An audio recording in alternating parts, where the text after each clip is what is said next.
Selamat jumpa Hujan pada hari Selasa tanggal 3 Juni. Lama kami bercengkrama dengan komputer karena siaran tidak bisa mulai dengan biasa. Tapi sangat gembira kita bisa berjumpa lagi. Saya Yanti Mualim ditemani oleh Hengki Kurniawan. Dan senang sekali pada hari ini kami ada tamu, Reneè Smits. Mungkin mendengar nama Smits, Anda, oh itu kan ada tokoh yang kita kenal, Willy Smits. Betul, Reneè Smits adalah kemenakan dari Reneè Smits dan Willy Smits itu paman dan keponakan. Welkom Reneè. We hebben je uitgenodigd om hier te komen praten over je foundation. So we continue in English. In English. Yeah. We are going to talk about your foundation. Restore the Legacy. Could you tell about your foundation? Yes, of course. We recently launched Restore the Legacy, which is a foundation that's focused on restoring the last remaining rainforest of Bali. And we do it in harmony with the local livelihoods and especially the cultural aspect of Bali and the Balinese people. And where in Bali? We mostly focus on the Batu Karu area because that's the only region that still has rainforest in Bali. Used to be way more, but now it's just the Batu Karu area. Mm-hmm. Talking about rainforest, it's a complex habitat. So, what is so challenging in reforestation? The challenging part, I think it's mostly the harmony you need with the local people. And there's not many farmers left that actually know the traditional way of farming in a rainforest. And it has multiple layers, and you have to understand all the different biodiversity, species, plants, and everything you can harvest in a rainforest, which is not focused on just one product. So it requires a lot of information, a lot of knowledge, and that's mainly passed through generations. Is it possible to do farming in a forest? Yeah, definitely. Yeah. We even sometimes call it that we go vegetable hunting, which is actually just we're farming in the forest, which is a local supermarket. Because the rainforest provides everything. It provides fruits, it provides nuts, vegetables, everything you can think of, it comes from the rainforest. Mm-hmm. In Holland you have voedselbos. Yes. Is it something like that? Similar to voedselbos? I don't think you can really compare it because a voedselbos, just the food forest in Holland, it's a different ecosystem. Total different climate, and in Holland and Europe as well, you have parts in Europe that are really complex with the ecosystems, but most parts in Europe don't have a complex ecosystem like a rainforest does. How do you start your project? How I started it? Yeah. Like, you mean more like my background, why I started No, it? I mean, is it... How do you start as a foreigner to start a project in Bali? Well, I had my way in because of my uncle and my dad, of course. So that made it easier. But it's also not just me. We have a whole team on the ground in Bali. And especially Nava, who is literally my right hand in this. We do it together. Nava, she's local. She's Balinese. Half American, her mom is American, but her dad is Balinese. She lives in the mountain of Batu Karu, Pupuan to be specific, and she's guiding the projects on the ground. How big is the area? It's a really huge area, but we start small because we really want to do it in cooperation with the farmers. Our main focus is not to own the land, so we want the farmers to own the land. We just help them. So we give them a clean slate, which mostly starts with buying the land from them, because the main reason why they want to sell it is they have debts, children, they want to let them go to college, mainly focused on tourism studies these days, unfortunately. So we buy the land, but we don't continue without them, because that's part of our program, is that they have to cooperate with us. So we'll reforest the land with the local farmers, and in the end, when we help them back, bringing back the biodiversity and harvesting from a traditional rainforest, they'll start generating income, and from the income made of the traditional rainforest, they buy back the land for the exact same price that we bought it for. Yeah. So they will regain the ownership. Interesting. So also in our conversation before, you mentioned that the project in Bali was not the first one. So maybe could you tell us the history of the foundations, when did it start, and also what the other projects in Indonesia? Well, I have to say that this is my first Your first. foundation. All right. But my family has a legacy of 45 years of reforestation area efforts. So we started in Kalimantan, Borneo, in the east to be specific. We reforested, or my uncle reforested 1,800 hectares of traditional rainforest, which he was the first in the world to accomplish that. Yeah. Bring it back to traditional rainforest. And that came together with animal sanctuaries that we have. Mostly we're known for the orangutan rescue centers that we have. All right. So the name is different name with the Yes. previous. So what is the first foundations before this one, and what is the the foundation's name? We have different foundations. My uncle was Okay. the founder of Foundation Bos. Foundation Bos. Yes, we still have Orangutan Rescue, which has several sanctuaries across Indonesia. Yeah. It's Masarang Foundation, who does a lot about this, who do the projects, but we cooperate a lot with different foundations as well. Okay. So it's not under only one foundation, but there are No. several foundations Yes. with different name, or just Different the names. extensions. All right. Okay. So the Bali is, how do you call it? The Bali Foundation? Restore the legacy. Restore legacy. So interesting. And also you mentioned that your background is not ecological something, but from you're a banker. So maybe Yes. could you tell us a little bit about your background? What do you work, and why do you come into this area? I have a background of 16 years of being a corporate sustainability banker. I've been working for all the 3 biggest banks in Holland. Did a lot of international work for that, so mostly advising the corporate clients worldwide on a global level in how to strategically shape their business in a more sustainable way that's still profitable. That's my specific background, but on the same hand, I was raised partly in Indonesia, because my uncle is an environmental scientist and my dad, who's a technical engineer, we're already doing this for 45 years. Yeah. So I basically grew up getting to know all the things about the environment, Yeah. which also made me feel very lonely as a banker in the beginning, okay. especially sustainability banker, because I thought, oh, these people understand what nature means Yeah. and how you build a business model in harmony with nature.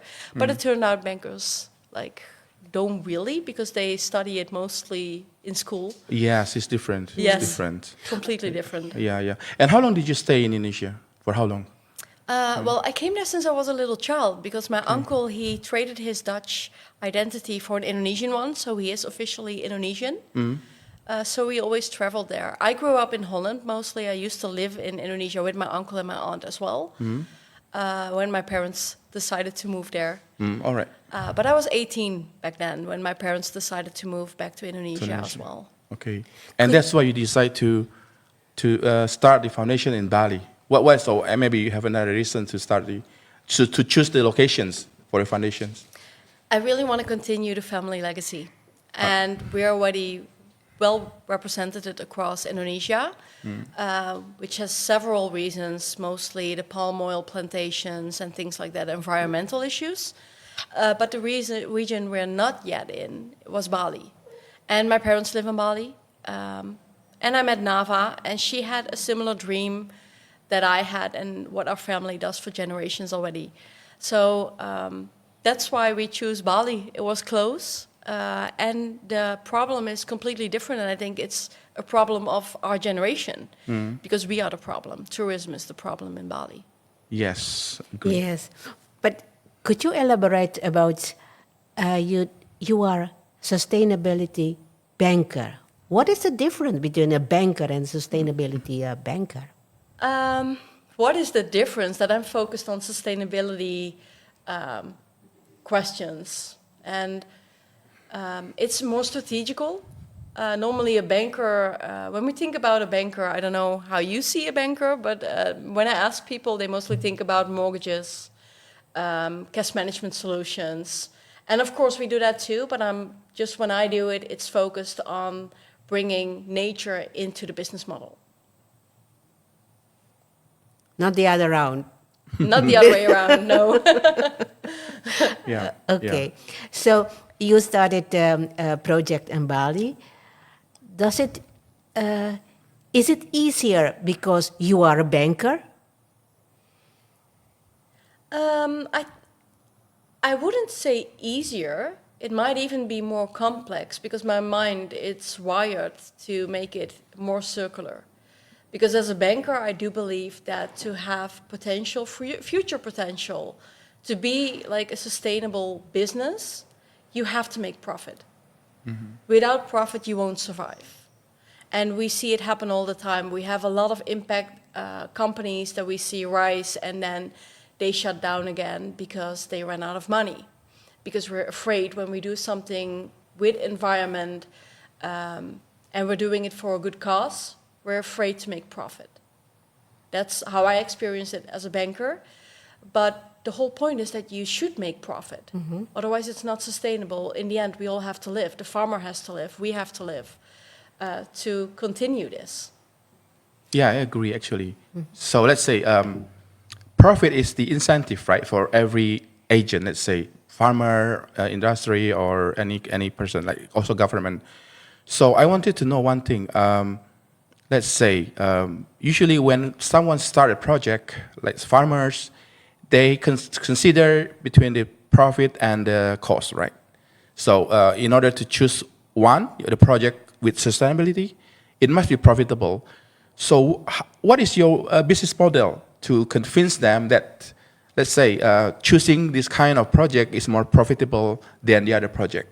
Let's say the normal farming or what else? The plantations. So because they have to choose, right, between different projects. So how do you convince them? What is your business model that is profitable for this project? As a foundation, we don't have a business model ourselves. We just help them. But we do teach the farmers to build a business model out of it. Yeah. And that comes back to, in Bali, we see the most coffee plantations, right, for example. So what we do is we teach them to go back to biodiversity and rainforest. Yeah. It has a few different stages, so along the way they will experience it. Because I think talking about it doesn't solve it and doesn't convince them. Yeah. They have to see it and they have to feel it and they have to actually experience that they can make profit out of it. Yeah. But the difference is when they have a plantation, it's a monoculture. And I always explain to people, when you have a monoculture, it's like a soccer team with one player. You can't be the front man as well as the defender at the same time. So you need multiple players to survive in the end and play the game. Yeah. A monoculture is really sensitive for viruses or whatever might happen environmental. So it needs a lot of chemicals to survive, which is pretty pricey. And then, you have harvest, which is mostly low cost because the labor is easy, easier than the rainforest. If you have to take it from the rainforest, you have a lot of biodiversity, so you have to put in more effort to harvest. Yeah. But when you have a rainforest and you have a lot of biodiversity, you have plenty of different species to harvest. So you even have daily income, you have midterm income, and you have long-term income. So they always have a stable income just from different sources. And when they start to experience that actually is the case, and they have different types they can sell, which is mostly we focus for the daily incomes on vegetables, for example. They sell it locally. They just do that by themselves. They don't need help for that. And the midterm, it's mostly fruit, and we help them sell it to local restaurants, resorts, things like that, where tourism is like involved as well. But then they sell it locally as well. And the long term, you can think of alternatives for palm oil, for example, which like Kamiri or Tenkoan, which are really high value alternatives for palm oil. And also one thing I still don't understand, the objective of the projects. Is it to, let's say, to save the rainforests from deforestations, or you help the farmers, or you help the government to forest, how do you call it, to plant the forest again from destroyed forests? So which one? We reforest. Yeah, the object reforest. Yes. So you let's say you go there and search for the deforested forest, and then you buy the land and you do the plantations, something like that. The farmers normally find us. They find Nava. They come to her with the problem that they're facing, and 9 out of 10 times it is a plantation. So it's not really degraded soil or like an old plantation that died. It's really still a plantation. And then she will have the conversation with them first, like, why do you want to sell? Do you want to stay on the land? Because we... Yeah. Yeah. The farmers wanted to sell their land? Yes. We try to do it without buying the land, but then they just sell it to a foreigner who's willing to pay a lot of money out of it, and they will build a villa there. So to prevent that, we realized that we had to start buying the land from them. But the way we do it is we still ask them to remain living on the land, and we call them the guardians of the land, because they will remain on their own land. So your project is scattered over Bali, or one? One occasion, yeah. Yeah. Yeah, it's the farmers' locations. So it's the land of one farmer. It's one project. So and then if we have multiple farmers with different problems. How many like, farmers do you have? we have a long waiting list mostly. Oh, really? Because we just started. Yes. They just find us. They tell us about what the problems they're facing. 9 out of 10 times it's debts and children that have to go to school, and they don't have the funds to do that. So they really want to sell the land. So we try to buy the land, but only when we can compromise on them staying on the land and buying it back, when we help them building a profitable business model out of a restored rainforest. You need money to buy the land. Yes. Where does the money come from? That's why we founded the foundation. Yeah, we're People can relying donate. on donators. Yeah. So it's best purely donations, or also some investor, let's say? No, because investors, they will ask us for Profit. and we don't want that. I really believe that when we buy the land and we teach them how to harvest, there should not be an incentive about that. It should just go back to the local people. Okay, let's say your foundation is not aiming for profit. Yeah. So how do you, let's say, make profit in order to run a foundation? Because you need some money to, let's say, to run the foundation, right? So how do you manage this? We cooperate with local foundations as well. Like my friend who's the founder of the Bamboo Village Trust. We cooperate with them because bamboo is also I have chemicals in the soil. Bamboo is a really good way to get 60% of the chemicals out of the soil when you grow bamboo. So we cooperate with different businesses and foundations as well. So that's how we get a stable income. And in the end, it's the donations that come in that makes us able to buy the land from the farmer. Then it's the cooperation with the farmer to reforest. And because we already do this for centuries with my family, I get the seedlings, we grow them from scratch. So I actually literally, even myself, I go to Borneo and I gather the seeds that I need that are extinct in Bali. So I bring them back to Bali, we grow them there in the nursery. And when they are big enough to be transported, we bring them to the farmer's land. So we have them for really low costs because we grow them ourselves. Okay, so let's say the farmers, they are not independently grow their crops. They are helped by your foundations. So what else, the help from the foundations for the farmer? We give them education, Yeah, educations, and also the you say the also the Seeds? seeds from the the seedlings. Yes, we Yeah, give yeah, them seeding? as well. Okay. Yeah. yeah. You mentioned alternative to palm oil, Yes. kamiri. What else? Kamiri is the tree. Yeah, it's a tree. Yeah. Yes. It's a tree. Yeah. Yes. So you have to wait for a long time, relatively long. Yes, there's a lot of kamiri in Bali. So we already have them, and we have the seedlings. Tengkawan is a really good source as well. But we look like not just at alternatives for palm oil, we'll look at the whole biodiversity. How, like my favorite way, how we do it is companion planting. And that means that you find the best companions for your plants to make them grow faster, give more harvest, provide them with the right circumstances to grow healthy and fast as well. And so they support each other. So for example, my favorite combination is Arabica tree, which provides the coffee. Coffee, yeah. It grows on a really high altitude, so it has not many shade. But when I plant an avocado tree next to it, Yeah.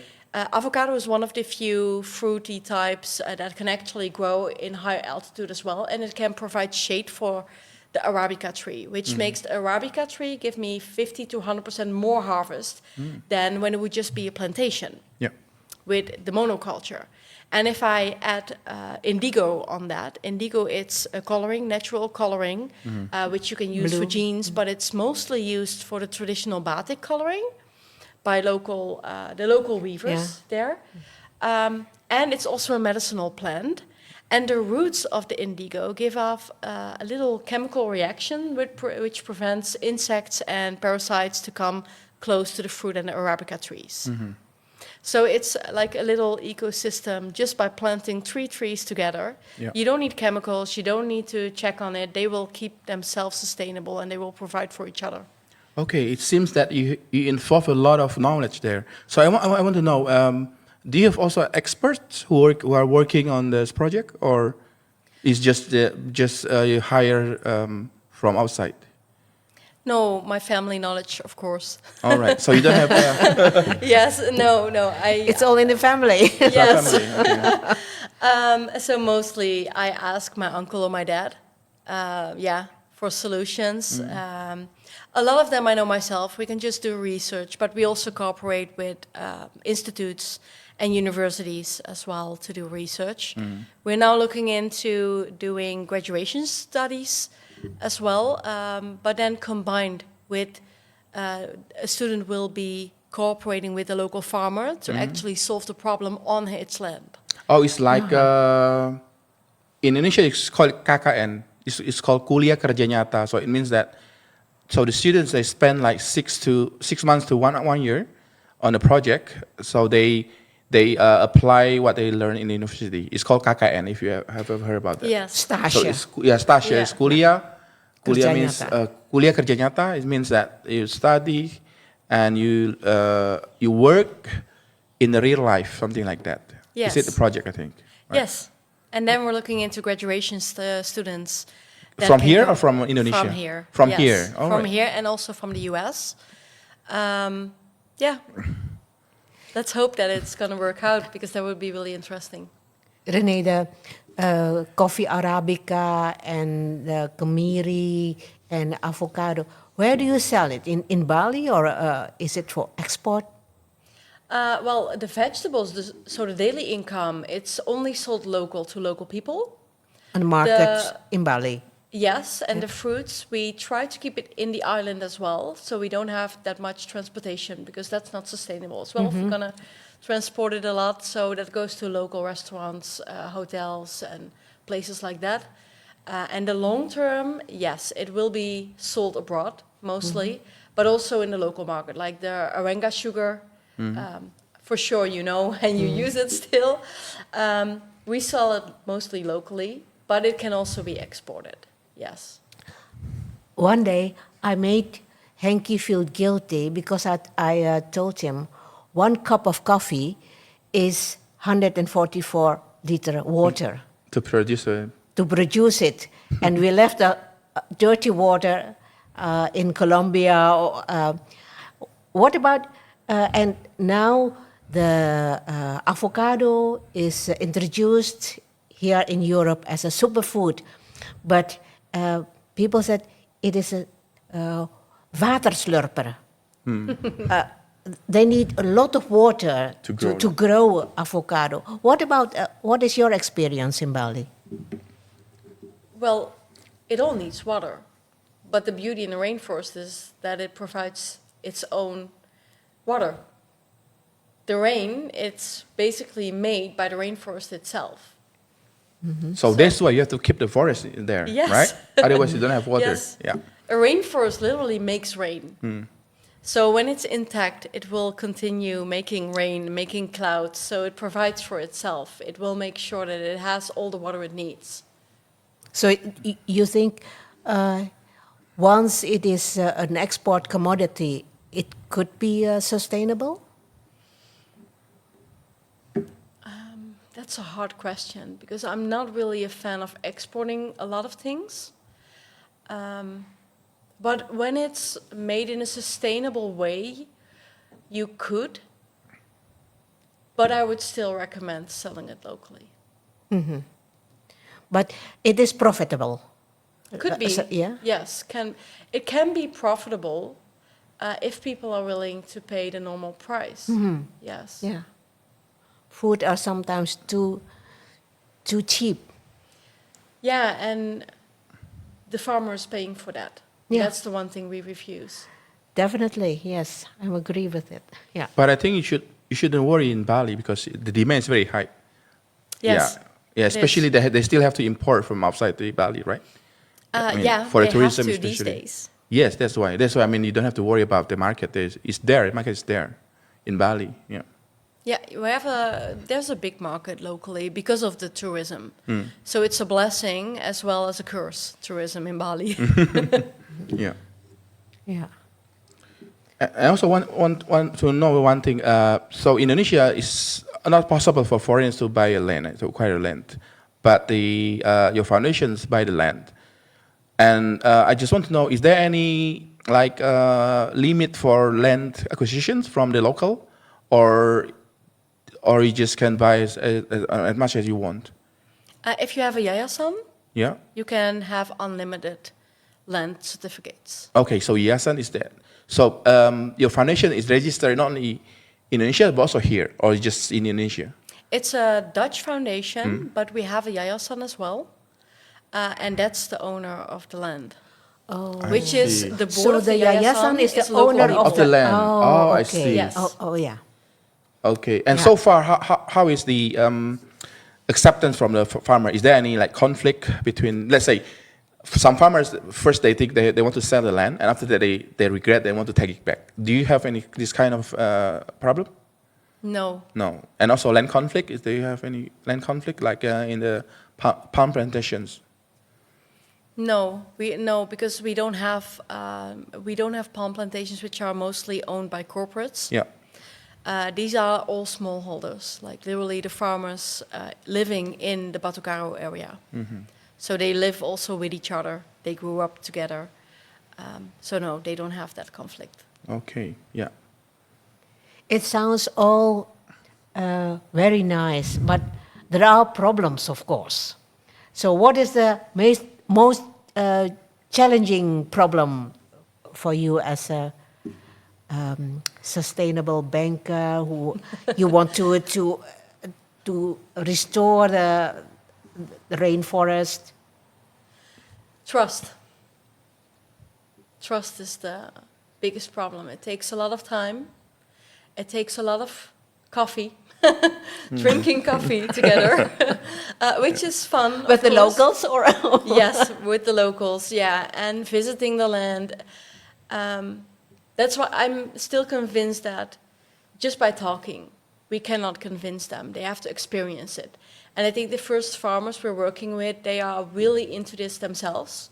They were already trying to do it in a sustainable way. They were like one of the farmers, I really like him. I like to call him my hero or our hero because he does a lot with the environment. He doesn't own land yet. He couldn't afford it. So what he started doing, because he loved nature so much and he really wants to be a farmer, he started cleaning up the rivers in the Batu Karo area. So we know it from, for example, Sungai Watch, who does it like big scale, but he just did it by himself. And he inspired the local people around him to come help him. So every week they go to some river and they clean it by themselves. And then he started to plant trees near the border of the river, just by himself. He grew the seedlings at home and he started planting them just to give back to nature. And that's, for example, is one of our farmers. So when we find a new piece of land and we have enough funding to buy the land, we have pieces of land that is foreign owned. And with foreign, I mean not Balinese people. And when we can buy that, they already told us that we can buy the land.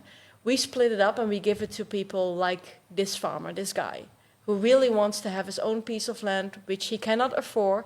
But if we buy the land and we bring it back into biodiversity and he can generate an income from rainforest, he will be able to buy back the land and become the owner of his own piece of land in his bird town. When did your hero started with cleaning the river and planting trees? I don't even know, actually. I think he's been doing it already for over 10, maybe even 20 years. To be honest, I never asked him how long he's doing it. I can't remember otherwise. Yeah, and everyone locally even knows him for doing this. And a lot of local people come and help him. Not every week, but every week different people come and they help. Mm-hmm. Yeah, so let's say the foundations involve farmers who are doing crops, right?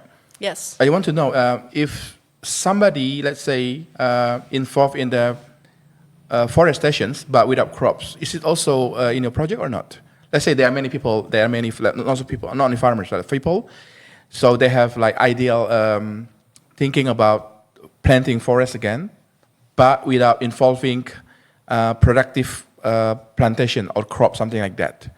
So how do you, let's say, not deal? I mean, how do you also embrace this kind of this group, or is not on your foundations?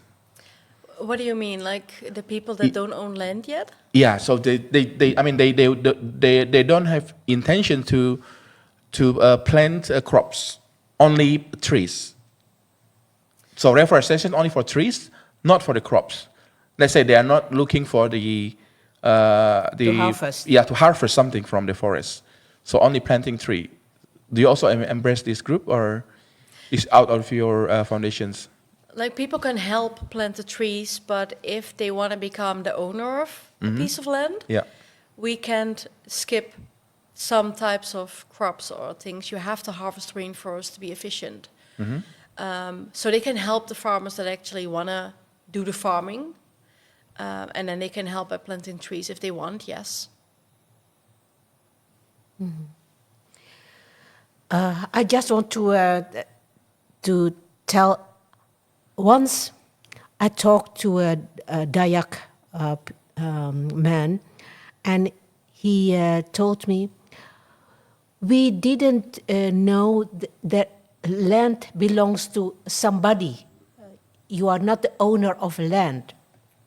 You just go to the forest if I need medicine, or my child is going to school, so I need money. Then I go to the forest and I took some rotan and I sell it in the market.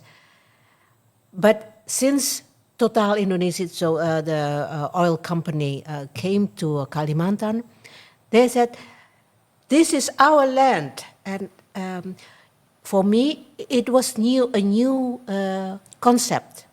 How is it in Bali? Do they have this land belongs to my family, or is it new to the Balinese? No, they have family-owned land, yes. It's been passed on in generations, so they definitely have their own land. And I think the government requires everyone in Indonesia to get their land certificates registered. So that's a recent thing that was going on for the past years. So I think it's these modern days, everyone knows that it's owned. But it's funny that you mentioned the Dayak, because my auntie actually, she is a Dayak. Oh. Yeah. So I know a bit about how they live, and also my friend who's a Kepala Desa in a really small town near Sintang. That's also still traditional Dayak, and indeed they believe, but I think that's across all of Indonesia, that you cannot own land, because they believe that the earth is not to be owned by humans. The earth is from itself. Yeah. Yeah, You it's true. can't own Yeah. it. Yeah. Yeah, and I really love that they believe that. So they rather say, I'm allowed to live on this land. I Yeah. think it's a beautiful concept. Yes. Yeah. You are not the owner of the of Yeah. the It's land. really yeah. respectful. Yeah. It's Yeah. beautiful. I love it as well. And the belief, especially if you look at Bali, their belief, the Balinese Hinduism, it's all in living in harmony with nature. They believe that it has to be a balance of the spiritual life, the human life, and nature. And when one of them is not in harmony with the others, it won't work. So you see that in their way of living and how they treat the land. It's really respectful. Yeah. Yeah, because I know, in some region in Indonesia, like in Papua and also in Kalimantan, they still have the so-called tribal land, Yes. tanah ayat, tanah ulayat, or tanah adat. Hak ulayat. Hak ulayat. So it's not owned by. They don't recognize the property right. I mean, the individual property right. But that's why in the modern time it clashes with the government regulation, right? Because in the modern, let's say modern time, you have to recognize individual property right. Like, I mean, you have to have certificate, you have to have a legal, let's say, proof. But in some regions, like in Dayak, they don't have this kind of system. So that's why there are many classes between the tribes and also the government and also the company. Yeah, like mentioned by Yes. Bu Yanti. Good one. And what I know from my friend is that the Kepala Desa owns the land for the village because he's the guardian of the village. Yeah. Yeah, so that's how they solve it now. Yeah, I think. yeah. That's I don't know if it's everywhere like that, but I know that they do it like that. Yeah. Your project sounds very sympathetic. So, if the listeners would like to know more about your foundation, do you have a website, or where can they, if somebody want to donate, do you have a website? Yes, definitely. Yeah. It's You could- www.restorethelegacy.world. But we also have .id and .nl. So it will go directly to the Indonesian page as well if they prefer it in Indonesian or in Dutch. They can just go www.restorethelegacy.nl. So www.restorethelegacy.nl. Yeah. Yeah. Yeah. And so far, how many farmers who joined the project so far in Bali? We started with 7 farmers and 7. pieces of land at the moment, but we have a lot of farmers waiting. Okay. Yes. And you have to travel back and come back to Indonesia. I do travel, but I try not to travel too many Yeah, times back because and you have forth. to, your sustainability, Yes. right? Okay. And I have Nava. She's Nava. on the ground. She's Alright. managing things. We talk weekly. So we have weekly meetings and sometimes even with the farmers themselves if they have questions. Yeah. Okay. Yeah, So, Bu Yanti? Yeah.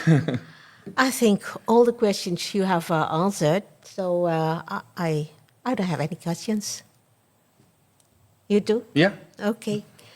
Thank you very much, Reneè Smits, Foxian, yang menjadi tamu kami tadi, menceritakan mengenai proyeknya di Bali, dan tadi sudah dikatakan yang ingin mengetahui lebih banyak dapat melihat di websitenya www.restorethelegacy.nl Atau .id. atau .id langsung ke yang website di Indonesia. Ya.